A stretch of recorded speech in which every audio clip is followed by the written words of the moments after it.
What's good, YouTube? Arby's Cards here, back with another video.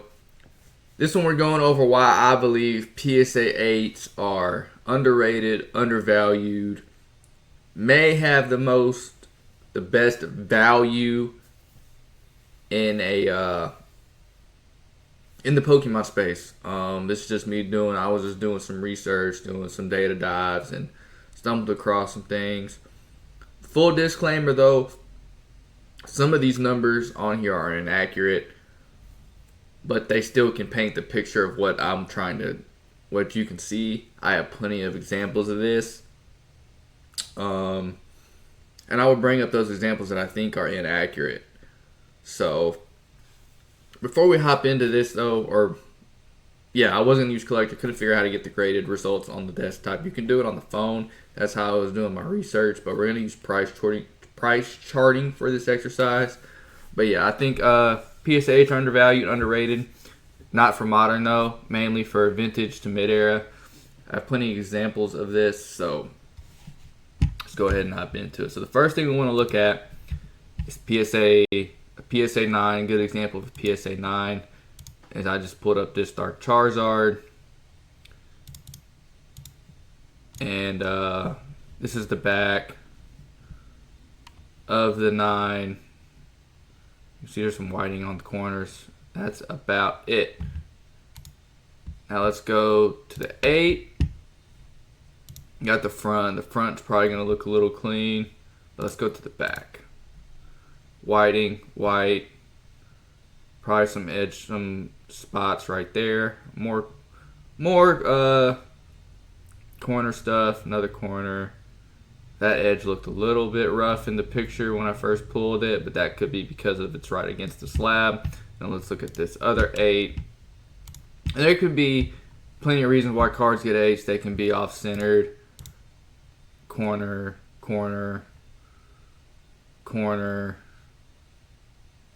damage right here.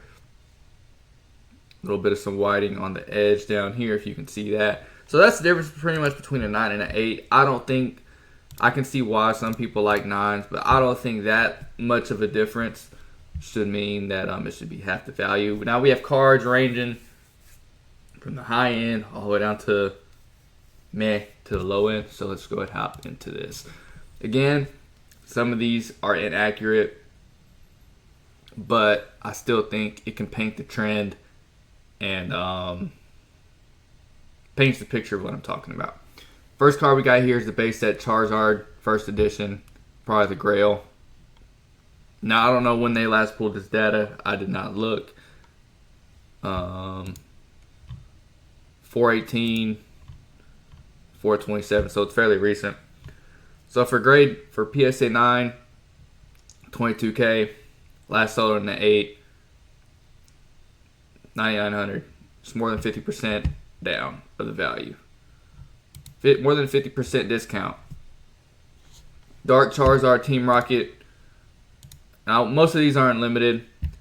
Grade 9, 437. And a grade 8, you can get it for 263. A little more than half of the value, but it's still not terrible. This jump is crazy, though. Going back to the Fossil Dragonite in grade 9, you can get about $200. And an 8, about 110. It's about 55% of the value right there for an 8. Lugia Neogenesis. This one's a little more interesting. It's more like closer to 75% or 67%. In a 9, you got $600. In an 8, you got about 425. So there's still a decent difference, but it's not crazy. Alright, Umbreon's rookie card, the Neo Discovery, the OG Moonbreon, whatever you want to call it.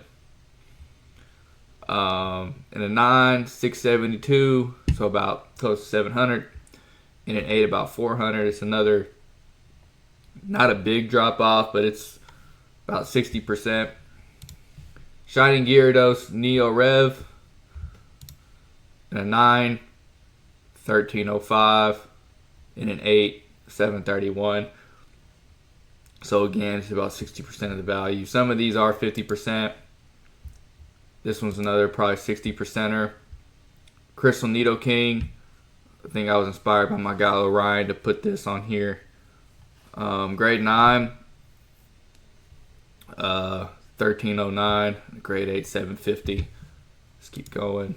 Fire Red Leaf Green Gengar. This is a fun one. This is one of my favorite sets of all time, but I figured I'd throw this one on there.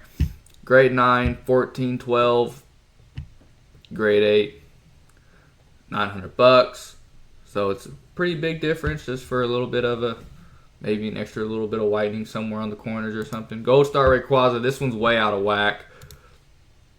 A grade 9 sold for $10,172, and an 8 sold for $9,200. That is a little. If it was me, I would just go for the 9. If this is true, but I don't really believe that's a BGS 9, so I might be including BGS sales in here too. That's crazy. Whoever got that got a good deal, but I don't think that's accurate.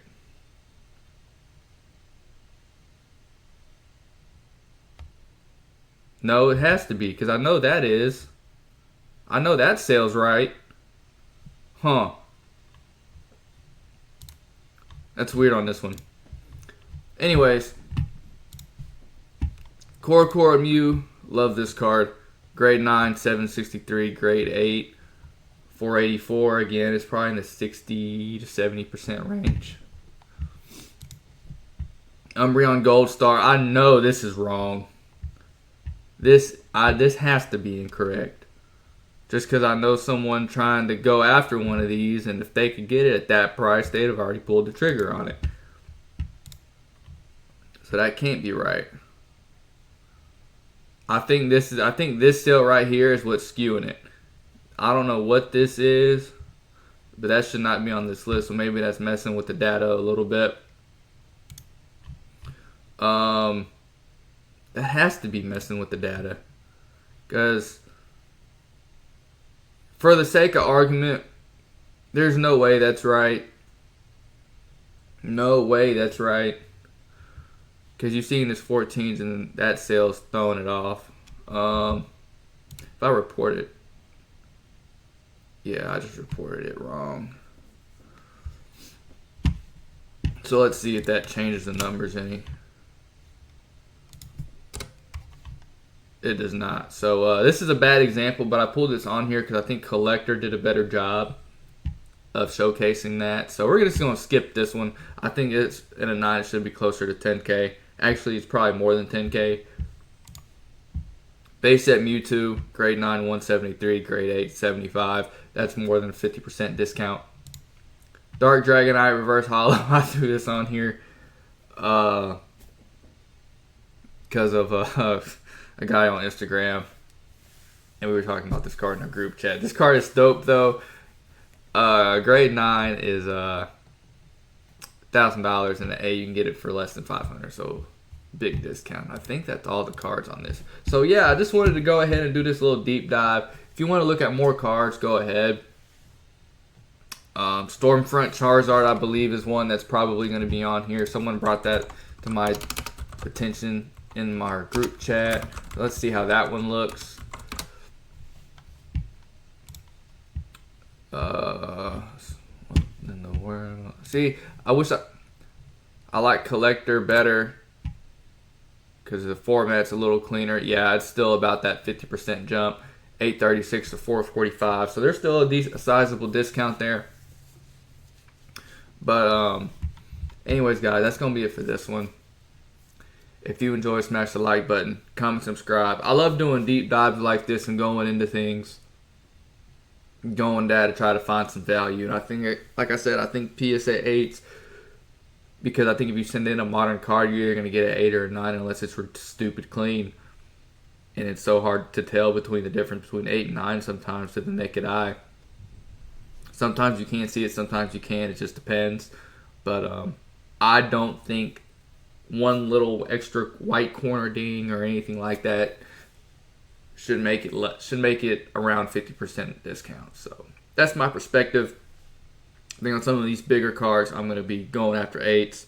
I can always upgrade later. So yeah, if you enjoyed, smash the like button, comment, subscribe. If you want to see me do more data dives on things like this, let me know down in the comments, and I'll try to do them when I can. Thanks for watching, and I'll see y'all in the next one.